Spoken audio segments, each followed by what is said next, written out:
കൊണ്ട് പിടിച്ചു കൊണ്ട് പിടിച്ചു.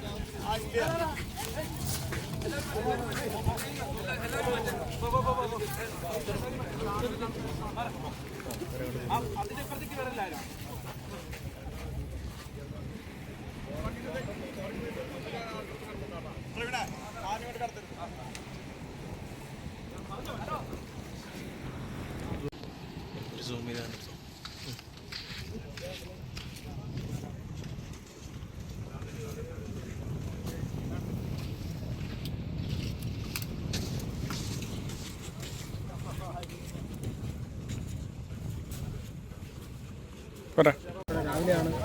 അന്ന് രാവിലെ ഇവിടുത്തെ പ്രദേശവാസികളാണ് അങ്ങനെ സീൻ്റെ അടുത്ത് വരുമ്പോൾ അവരാണ് ആദ്യം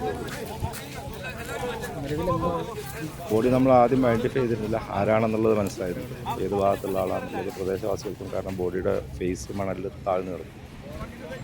നമ്മൾ ഫോറൻസിക് ടീമൊക്കെ വരാൻ വേണ്ടിയിട്ടുണ്ട്, എല്ലാ ടീമും വരാൻ വേണ്ടിയിട്ടാണ് നമുക്ക്. അപ്പോൾ അവർ വന്നതിന് ശേഷം ബോഡി നമ്മൾ മലർത്തി കിടത്തിയപ്പോഴാണ് ഈ പരിസരത്തുള്ള ഒരു സഹോദരനെയാണ് അവരുടെ സിസ്റ്ററും പിന്നെ ഭർത്താവിൻ്റെ അനിയനും വന്നിട്ട് ബോഡി ഉണ്ട്. ഫാദറിൻ്റെ അനിയനും ഫാത്തിമ എന്നാണ്. 22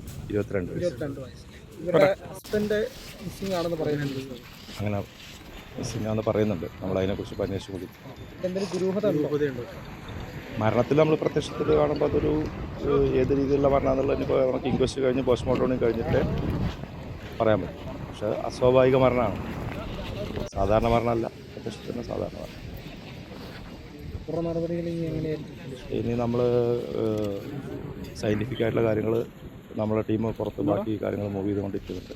പിന്നെ പോസ്റ്റ്മോർട്ടം ഫോറൻസിക്കിൻ്റെ ഒപ്പീനിയൻ അതിനനുസരിച്ച് ബാക്കി കേസ് രജിസ്റ്റർ കാലത്ത്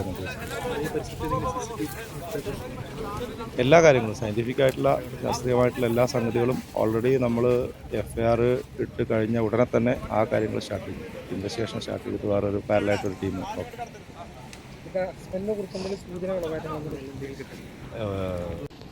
ഇവരൊന്നും കിട്ടിയില്ല. നമ്മൾ എല്ലാ ആംഗിളും നമ്മൾ ഹസ്ബൻഡാണ് എന്നുള്ള രീതിയിൽ തറപ്പിച്ച് പറയാറായിട്ടില്ല. പക്ഷേ അല്ല എന്നുള്ളതും നമ്മൾ പറയുന്നില്ല. എല്ലാ ആംഗിളും നമ്മൾ പരിശോധിച്ചുകൊണ്ടിരിക്കും.